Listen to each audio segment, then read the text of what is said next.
கிறிஸ்துவில் அன்பானவர்களே, இயேசு கிறிஸ்துவின் நாமத்தில் உங்களை வாழ்த்துகிறேன். இன்றைய நாளுக்கான கர்த்தருடைய வார்த்தை 2 பேதுரு 1ஆம் அதிகாரம் 5 9 வரை உள்ள வசனங்கள், ஒரு 4 வசனம். இப்படி இருக்க நீங்கள் அதிக ஜாக்கிரதை உள்ளவர்களாய் உங்கள் விசுவாசத்தோடு தைரியத்தோடு ஞானத்தையும், ஞானத்தோடு இச்சையடக்கத்தையும், இச்சையடக்கத்தோடு பொறுமையையும், பொறுமையோடு தேவ பக்தியையும், தேவ பக்தியோடு சகோதர சிநேகிதத்தையும், சகோதர சிநேகிதத்தோடு அன்பையும் கூட்டி வழங்குங்கள். இவைகள் உங்களுக்கு உண்டாயிருந்து பெருகினால் உங்களை நம்முடைய கர்த்தராகிய இயேசு கிறிஸ்துவை அறிகிற அறிவிலே வீணரும் கனியற்றவர்களாம் இருக்க ஒட்டாது. இவைகள் இல்லாதவன் எவனோ அவன் முன் செய்த பாவங்களற தான் சுத்திகரிக்கப்பட்டதை மறந்து கண் செருகி போன குருடனாய் இருக்கிறான். அன்பானவர்களே, இப்போ ஒரு அற்புதமான இந்த தியானம் என்னன்னு கேட்டீங்கன்னா, நம்ம வாழ்க்கையில ஏன் சில நேரங்கள்ல நாம பார்வையற்றவர்களை போல இருக்கிறோம். சில பேர் பார்த்தா வேதத்தை வாசிக்கிறவங்களா இருப்பாங்க, ஆலயத்துக்கு அன்றாடம் வருகிறவர்களா இருப்பாங்க, ஒவ்வொரு ஞாயிற்றுக்கிழமையும் வரக்கூடியவங்களா இருப்பாங்க, திருச்சபை சட்டங்களை நிறைவேற்றக்கூடியவர்களா இருப்பாங்க. ஆனா அவர்கள் பாத்தீங்கன்னா சில சம்பவங்களை செய்யறப்ப குருட்டுத்தனமா செஞ்சிருக்கிறாங்க அப்படின்னு பல பேர் சொல்லும்படியா ஒரு சில காரியங்கள் நடந்துரும். எதுக்கு இப்படி ஒரு காரியத்தை செஞ்சீங்க, ஒரு குருட்டுத்தனமா செய்யறீங்களே, 4 பேர்த்த பார்த்து நீங்க விசாரிச்சு செய்ய மாட்டீங்களோ அப்படின்னு சொல்லி வயசுல பெரியவங்க சொல்லக்கூடிய அளவுக்கு நம்முடைய காரியம் இருக்கும். அது ஆவிக்குரிய வாழ்க்கையில இருந்தாலும் சரி, மாமிச பிரகாரமான வாழ்க்கையா இருந்தாலும் சரி, அப்படி ஒரு நிலை வந்துடும். ஏன் அப்படின்னா, ஆண்டவர் நமக்கு என்ன வார்த்தை சொல்றார்? திருச்சபை சட்டங்களை கடைபிடிக்கிற நாம் திருமறையின் சட்டங்களை கடைபிடிக்கிறோமா அப்படிங்கிறத பார்க்கணும்.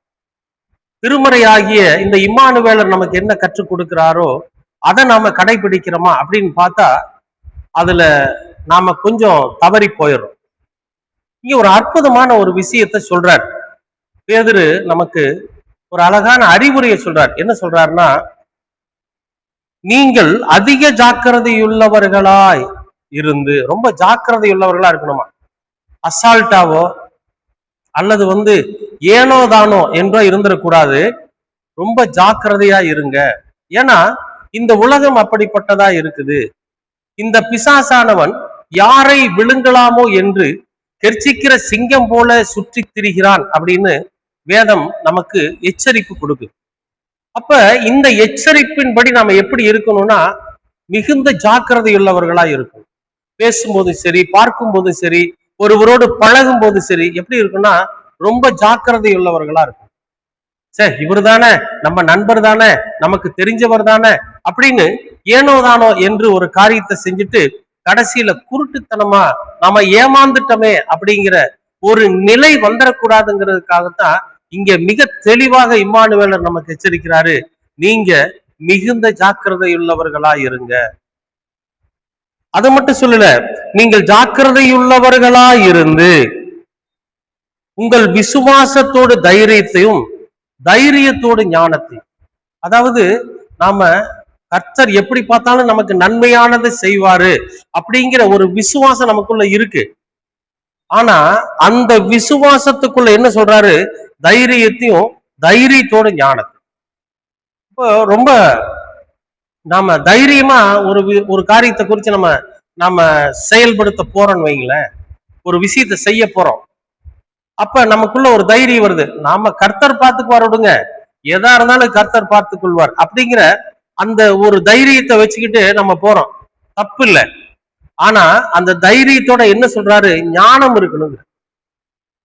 ஒரு வியாபாரத்தை பண்ணுனா பணம் முதலீடு பண்ணி நாம பண்ண போறோம். அந்த வியாபாரத்தை பண்றப்ப எல்லாத்தையும் கர்த்தர் பார்த்து கொள்வார், நான் ஜெபம் பண்ணிட்டேன்னு சொல்லிட்டு பணத்தை முதலீடு பண்ணி அந்த வியாபாரத்தை ஆரம்பிச்சுட்டு நாம படுத்து தூங்கிட்டு இருந்தோம்னு வைங்களேன், ஜெயிக்க முடியுமா? கடவுள் பார்த்துக்குவாருங்கிற அப்படி தைரியத்துல நாம பணி செய்யாம இருந்தோம்னா ஜெயிக்க முடியுமா? முடியாது. அப்ப நீங்க எதை செஞ்சாலும் அதுல நீங்க விசுவாசிக்கிறீங்க, நாம விசுவாசிக்கிறோம் கர்த்தர் நன்மையானதை செய்வார், கர்த்தர் நம்ம இதுல வெற்றியை தருவார் அப்படின்னு விசுவாசிக்கிறோம். ஆனா விசுவாசிச்சாலும் ஞானத்தோட விசுவாசிக்கணும். என்ன செஞ்சா இந்த காரியத்துல நம்ம ஜெயிக்க முடியும்? கர்த்தர் ஞானத்தை தருவார். நம்மை கொண்டுதான் நம்முடைய வெற்றியை கர்த்தர் நிர்ணயிப்பார். நம்மை கொண்டுதான் நமக்கு தைரியத்தை கர்த்தர் தருவார். நம்மை கொண்டுதான் கர்த்தர் நமக்குள்ள கிரியை செய்வார். அப்ப நீங்க என்ன பண்ணுங்க, விசுவாசத்தோட தைரியத்தோட ஞானத்தை முதல்ல என்ன பண்ணுங்க, செயல்படுத்துங்க. நல்ல ஞானமா ஆண்டவர் என்ன சொல்றாரு, ஆவியானவர் என்ன வெளிப்படுத்துறார் அப்படிங்கிறத, அவர் என்ன ஞானத்தை நமக்கு கொடுக்கிறார் அப்படிங்கிறத நம்ம உணர்ந்து அறிந்து தெரிந்து செயல்படும். அப்புறம் சொல்றாரு பாருங்க, ஞானத்தோட இச்சை அடக்கம். இப்போ இச்சை அடக்கங்கிறது ரொம்ப முக்கியமான ஒண்ணா இருக்கு. எந்த ஒரு பொருளை பார்த்தாலும் நமக்கு ஆசை வந்துடும். இப்ப ஒரு பைக் வாங்குறோம்னு வைங்களேன், ஆண்டவர் நமக்கு கொடுத்திருக்காரு. இப்ப இந்த பைக்கை வச்சுட்டு இதை விட விலையுயர்ந்த ஒருத்த பைக்கை ஓட்டிட்டு போறான்னு வைங்க, அது மேல ஆசைப்படுறது அது தப்பு தானே? நமக்கு அழகான ஒரு மனைவியை கொடுத்திருக்காரு, நம்ம மனைவியை விட்டுட்டு வேறொரு பெண்ணை பார்த்து ஆசைப்படுறது, இந்த இச்சை நமக்குள்ள இருந்துச்சுன்னு வைங்களேன், நம்ம என்ன பண்ண முடியாது, வாழ்க்கையில ஜெயிக்க முடியாது.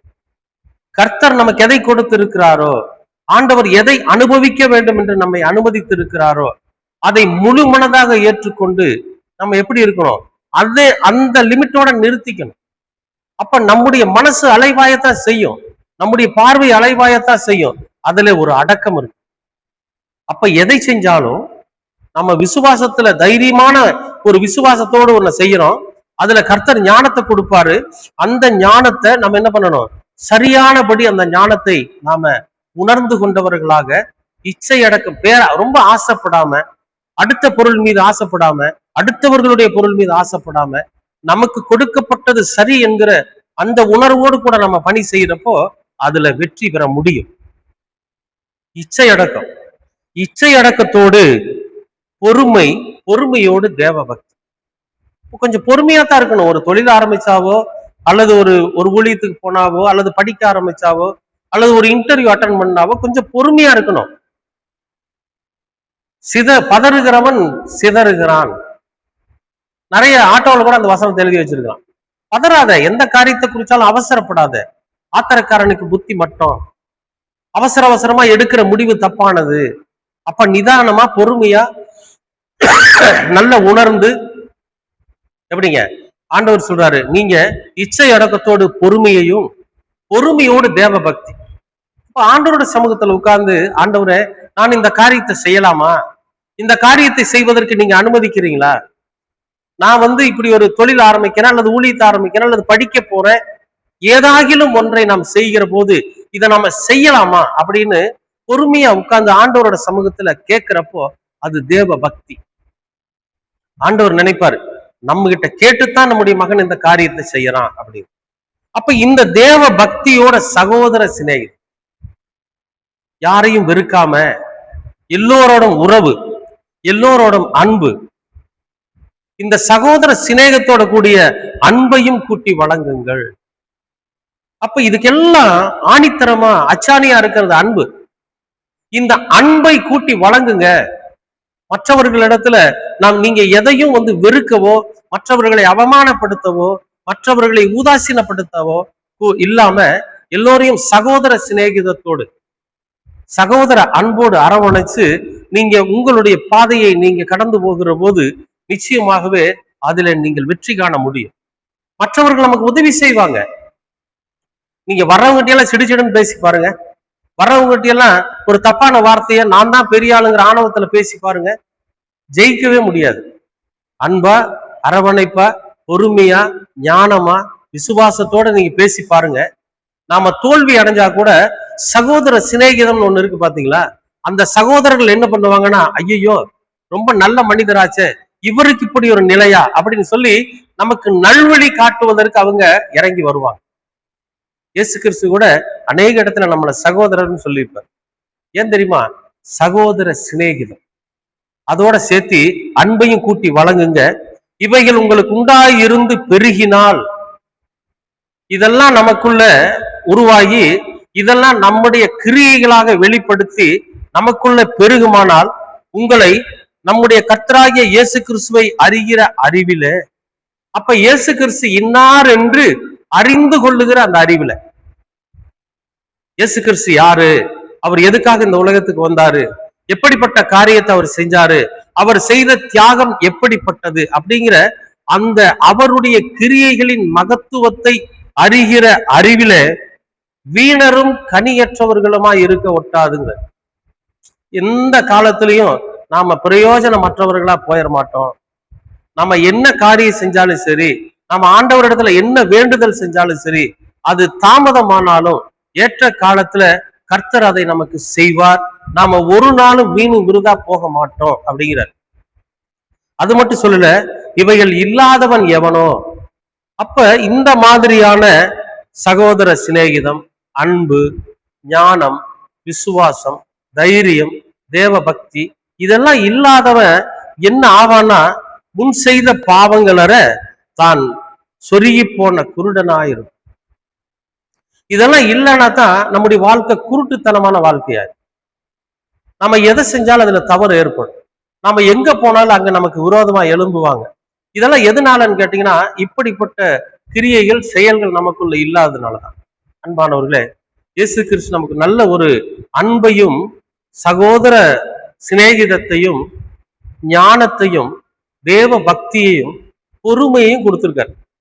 அப்ப இதை ஏற்றுக்கொண்டு அதை பின்பற்றுகிற வழியில நம்ம நடக்கிறப்போ நிச்சயமாகவே நாம தெளிந்த பார்வையுள்ளவர்களா இருப்போம். நம்முடைய வழிகளில் எல்லாம் நமக்கு வெளிச்சம் உதிக்கும். நாம குருடரை போல வழி தவறி போகாம, குருடரை போல இடறி போகாம, நாம போகிற பாதையில சரியானபடி போறதுக்கு நாம கர்த்தர் நம்மோடு கூட இருப்பார். அடுத்த ஒரு வசனம் வாசிக்கிறோம் பாருங்க. ஆகையால் சகோதரரே, உங்கள் அழைப்பையும் தெரிந்து கொள்ளுதலையும் உறுதியாக்கும்படி ஜாக்கிரதையா இருங்கள். முதல் சொன்னதான் மறுபடியும் சொல்றாரு. நீங்க எப்பயுமே ஜாக்கிரதையா இருங்க, யாரையும் நம்பாதீங்க. எல்லோரும் உங்களை வீழ்த்துவதற்காக காத்திருப்பாங்க. நம்முடைய பலவீனம் எதுவோ அந்த பலவீனத்தை பயன்படுத்தி நம்ம எப்படியாவது பாதாளத்துல தள்ளிடணும்னு முயற்சிப்பாங்க.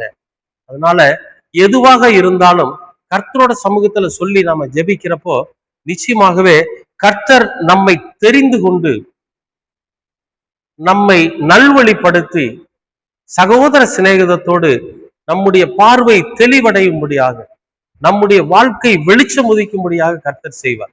நீங்க விசுவாசிக்கிறீங்களா?